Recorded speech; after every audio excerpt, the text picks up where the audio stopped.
So the next thing is, what do we expect for the next couple of seasons? Like, where do we think this is going? What can we win or challenge for? Is probably a better way of putting it.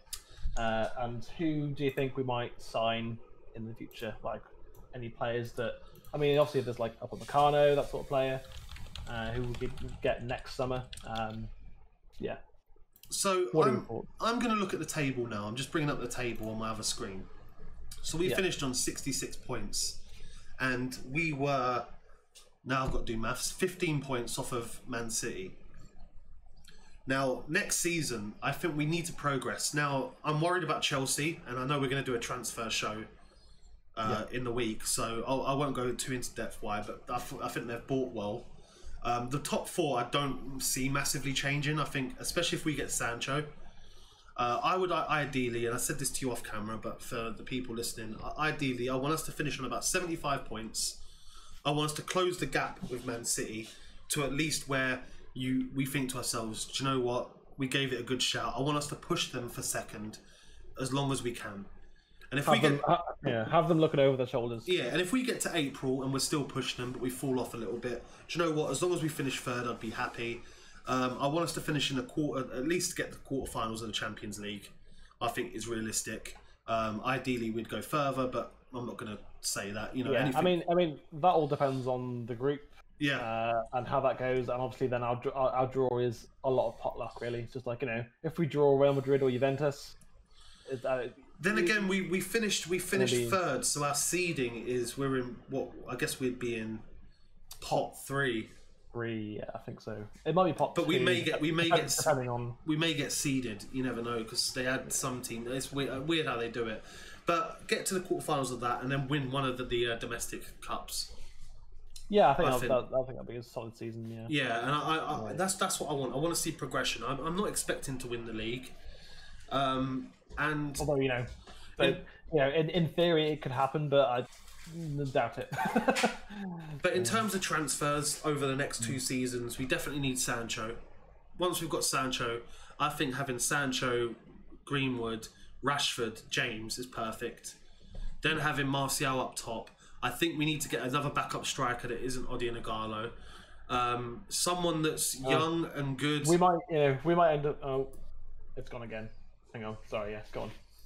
Yeah, it's like we need someone that can back up Martial that's not Odion Ighalo.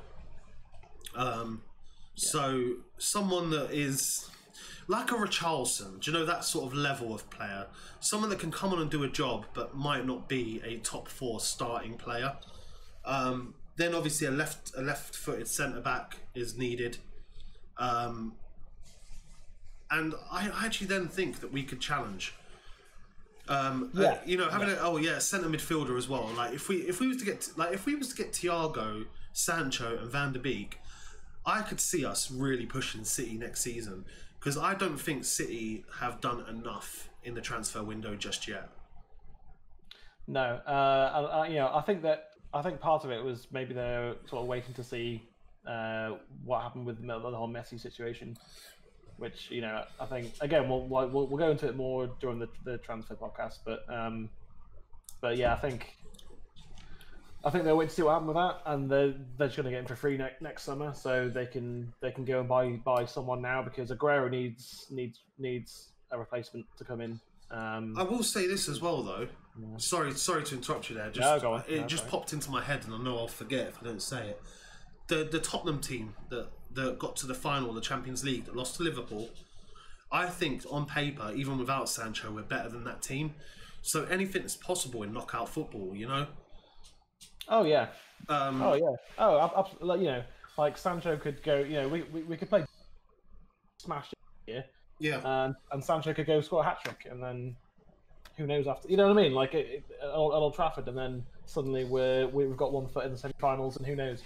Like, you know, like to quote Sir Alex, football, bloody hell, you just never know what's going to happen.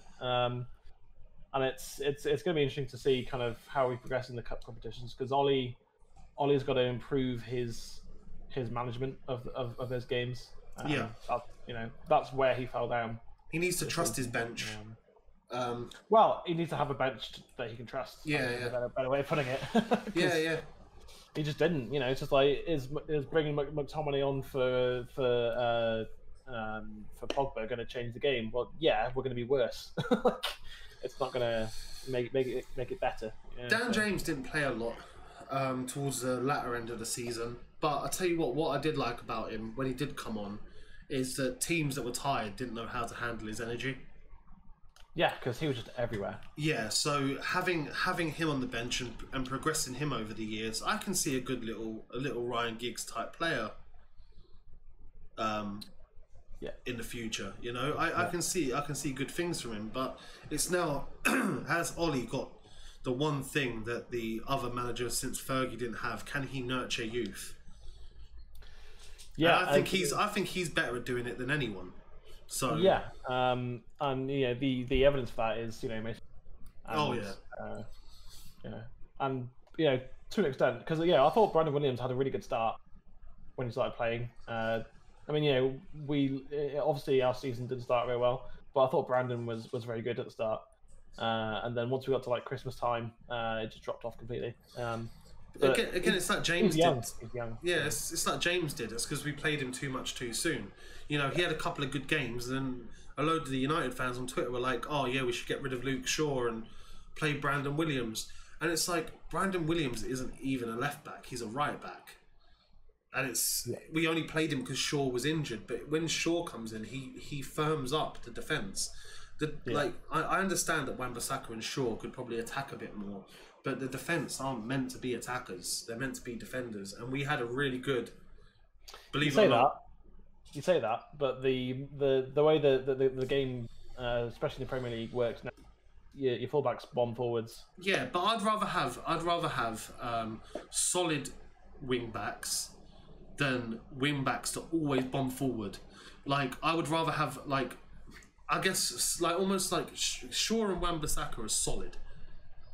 So there's no one in the league that I can worry about coming up against them. Like for example, Luke Shaw had Mahrez in his pocket, and Wan-Bissaka's had about every other left winger in his pocket. Raheem Sterling, who's had his best ever season, in his back pocket, just like, you can chill there, mate. You're not getting past me at all. Because you tackled him every single time you came at him. I would rather have that than having two really good attacking wing backs that were defensively a bit oof.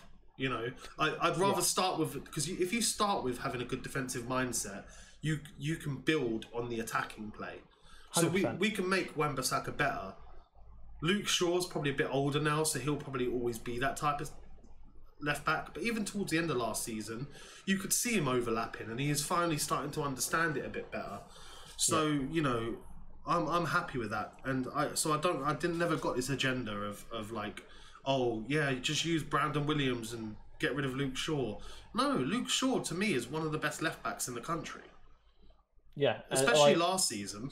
Honestly, it's for me, it's Robertson. Yeah. Sure. Yeah. That's it. And then maybe Digne from Everton. He's a good little player. Digne is brilliant. Yeah, he's a very good left back. Yeah. But we get a Sancho in, we get a box to box midfielder like a Thiago in, or someone in the future, like someone solid, like an Ndidi from Leicester would be good. Then we've got all the positions backed up and filled up. That we have a bit more depth, and then we look at the bench, and then you've got a Van der Beek on the bench, or you've got a Thiago on the bench, or you've got a Greenwood on the bench, or you've got a Dan James on the bench, or you've got like this striker that I say we need to get that can come on and be an Which, I think will end up being Josh King. I don't want it to be Josh King. I don't want him at United at all. But a few years ago, I would have said the same about Agallo. So, but even Agallo, the only reason that Agallo scored some terrific goals for us, but he's not a player that's gonna change much. And the difference between him and Josh King is very slim. There's not much difference between the two players. They both play for mid-table clubs, and they both manage a small handful of goals in the Premier League. Nothing major. Well, there was there was a time after like a month or two of having Gallo that he outscored in every single game that he started. Yeah, yeah. Which was just like, oh, okay, that's pretty good. But he's never, he was never going to be a first team player. No, no. But if we did get a Josh King, like, you have to back your new players. Oh, if he signs, then I'll hope he scores 20 goals. You know what I mean? Like, yeah. Just yeah, come with the form, and I'll cheer for it. But I'd hate to be a striker coming to United now with how Martial played last season, and how Rashford and Martial. I mean, how many was it they got joint? Was it 26 goals each or something ridiculous like that? 30 goals each or something. They got They got just over 50 goals. Yeah, and then you add on Mason Greenwood's, I think 13. Yeah, 13, 15, something like that. Something like that. Like, we had like a really good front three last season. And then you add Sancho to that, and you add Van de Beek to that. It's just like, yeah. And if you and eventually we're gonna we could easily have. Look, we can have we can have the most lethal front three in Europe, and then have more off the bench to bring on. Like, I think that soon. If we got Sancho, everyone's saying, "Oh, Sancho's a right winger." I could also see us playing Sancho on the left, Greenwood on the right, and Martial up top, and dropping Rashford. Because or if Rashford gets injured or whatever, then yeah. Because if we would have, pardon me, but if we would have had Sancho last season, I don't think the last 6 games of the league and the Europa games, Rashford would have been on us in the starting 11, because I just think he was poor. He was lacking sharpness. His decision making was questionable. His opportunities he had to bury and score, and he was just missing them. He was playing long balls, rather than running with it, because he was. I love Rashford. Don't get me wrong. He's United through and through. I really do, and I hope he rediscovers the form. He will. He just needs some R&R, man.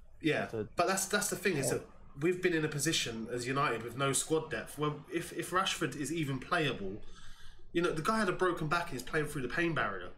Yeah, it's like he'll do that because he loves the club, and I love that type of player. But really, what we needed is to have a player on the bench that we could say, like, look, all right, Sancho, you're playing on the left, Greenwood's on the right. Rashford, take 2 weeks off, rest up. Yeah. But what we did is we played him through the pain barrier because we had no one to replace him with. You can't put that kind of thing on Dan James in his first season at United. He wasn't even meant to stay with us. He was meant to go back out on loan. So the fact he stayed shows how little depth we had. And he scored some crucial goals for us at the beginning of the season, Dan James, so he done all right. But again, we need these... The bench players need to be as good as the starting 11. They need to give Ole Gunnar Solskjaer needs headaches. Yeah, and currently our bench, which takes us nicely onto one of the points, is Angel Gomez is who we had. He's gone now, obviously. Andreas Pereira, who was dreadful. Yep. Jesse Lingard, who off the pitch and things, and his form was gone, and for various reasons, which I understand, but you're a Man United player. Yeah. Juan Mata, who's he's towards the end of his career now. I would say certainly at the top level anyway, and then Heath Chong and Diego Dallo. It's just like, well, Heath Chong has his moments, but he's not a Mason Green for sure. He's doing well at Werder Bremen at the moment. I saw he scored a goal in pre-season recently. He's a good player. He's a good player. But there's still a lot of learning. He's nowhere near Mason Greenwood's. I also think that Mason Greenwood and Rashford kind of created this. It's a bit unfair on some of the younger players, because now when you get a Tahith Chong in your squad, or when we had Angel Gomez, everyone expects them. Oh, they're in the team. They're gonna be like the next Rashford or the next Greenwood. Like, Rashford is a brilliant player, but Rashford shouldn't have even been on the bench for that Europa League game in which he scored against Midtjylland, where he scored the 2 goals. It was only because that player we had, Wilson, what was his first name? James Wilson. James Wilson. He was injured, so they had to bring in Rashford, and then Martial got injured in the warm up, so Rashford had to start. That's the only reason we played Rashford. Rashford wasn't even going to make the bench for that game. Yeah, I know what you're saying, but like, you know, yes, it can seem a bit unfair, but it's Manchester United. Yeah. At the end of the day, like, you should be at the level of Giggs, Scholes, Rashford. Yeah. That should be the level coming through. And as we've seen with Angel Gomez and Andreas Pereira, and you know, Lingard to some extent, although you know he had a couple of excellent seasons and played really well for England, but you know he never came back from the World Cup. It's just like, you know, it doesn't always work out that way. Saw it with Adnan Januzaj and Mame Brown Diouf and Bebe, and just like, you know, these Makeda, Giuseppe Rossi. Like, Giuseppe Rossi, exactly. You know, like, you know, and you know, some of these players have gone on to have decent careers. I mean, Rossi did very well in Spain. I think it was Villarreal. Villarreal, yeah, wasn't it? Yeah, like, you know, he had a great career there. But you know, Adnan Januzaj also, I think he's playing in La Liga at the moment. He's doing all right. Yeah, Real Sociedad, I think. That's it. Yeah. Yeah, because he played under Moyes again, didn't he? yeah, that's right. Yeah. Which I thought was a beautiful irony, that, but there we go. And yeah, just quickly to finish off, we were discussing pairings before. So I've kind of got Maguire versus, because we were having a disagreement, a friendly one, about who the better defender is, and then like the McTominay and Fred, because which is what I'll sort of start with, because I think together McTominay and Fred, I think we're quite good. Like, you know, they competed in the Premier League, but if one has to go, who would you let go? What, out of the two of them? Yeah. I'd let Fred go. I'd let Fred go. I like Fred. I'm happy to have Fred stay and be on the bench. I thought he played some terrific football last season. I think that one of the things in his game is his touch is a bit sloppy. So sometimes, like, he's a workhorse. He'll win the ball back, but he loses it from really silly, bad touches. Almost like Lukaku with his club foot. Kind of like the ball just hits it and bounces off at a different direction. That's what happens with Fred. But he's a tenacious little player and he's stronger than he looks. And he was our saviour when Pogba was injured. And people forget that. Like, again, friend of the channel, Jess, when we first watched a football game together, was like, Fred shit. I was like, oh no, I've been watching him this season. And he, at this point in the season, this is before lockdown, I said that the Player of the Season award, if it was to be given right now, would either go to Fred or Wan-Bissaka.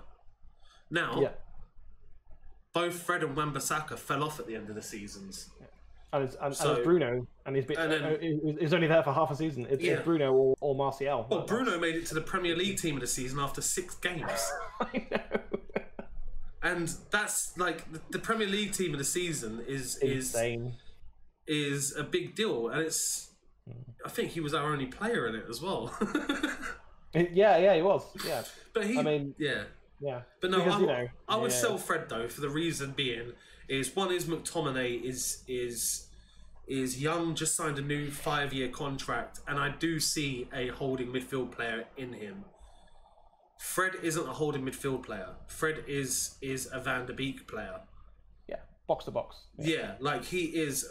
He plays between. He shouldn't be anywhere near the front of our defence. He should be sort of in the middle and advanced playmaker. Between that, like not even box to box. He should be like halfway from the box to box. Like, is that because of his touch?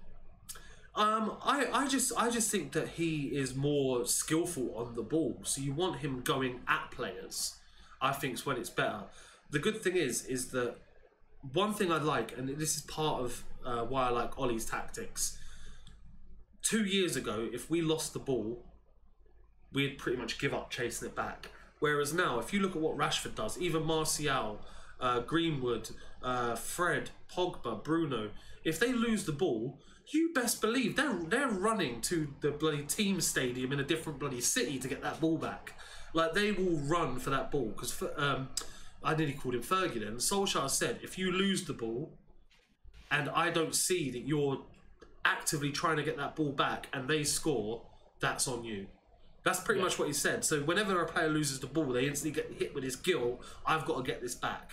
Yeah. That's why, if you look at this season, I can't remember the exact numbers, but this season, our players have run more by so much, like overall, than any other season. That's because Jose teams are set up to be solid and compact, so they don't need to run. They don't need to cover that distance. Yeah, park the bus. Yeah. And Van Gaal weren't too much different. That was the most boring football I've ever watched at United. By a long way. Very boring. Okay, so to kind of finish off, Maguire v Lindelof. The question that we started. All right. So I'm going to preface this first, right? You've called this segment "Who's the better defender?" Now that's going to be a different answer to the one I gave you earlier, because I said who's had the better season. So if it was based on the season for United, I would say Lindelof was in my eyes better. I felt more. I don't know. He seemed better on the ball. He seemed a bit more confident, a bit more relaxed. Right. I think Harry Maguire got given far too much pressure being made captain. Don't get me wrong. I think he is captain material. He is. He's got that loud voice. He shouts. But to me, I think this season, a lot of De Gea's big mistakes, which were mistakes, you can always trace back to a Maguire mistake as well, which I find is quite an interesting parallel. And yet, a lot of people aren't hating on Maguire half as much as they are De Gea. Yeah, because they expect De Gea to save everything. Now, but if you're saying to me who's the better defender, I think it's Maguire. Maguire's got an all-round better game. He can run with the ball. He can hit a ball. I mean, look at that goal he scored against Tranmere. He can hit a ball. He's good with his head. I wish he would have scored more goals this season from corners, but he didn't. I don't think he scored one. Yeah. He needs to practice that. No, he did against Chelsea. Did he? He scored one. Yeah, he scored one corner header against. So, I think he's the better all-round defender. But I think Lindelof's had a decent season. But I think you were telling me statistically there wasn't actually much between it. I don't think so. I think it was relatively even. Yeah. Although I've not checked the stats on that. So. But I mean, Maguire is also technically playing slightly out of position because he's playing the left-footed centre back role. True. So, I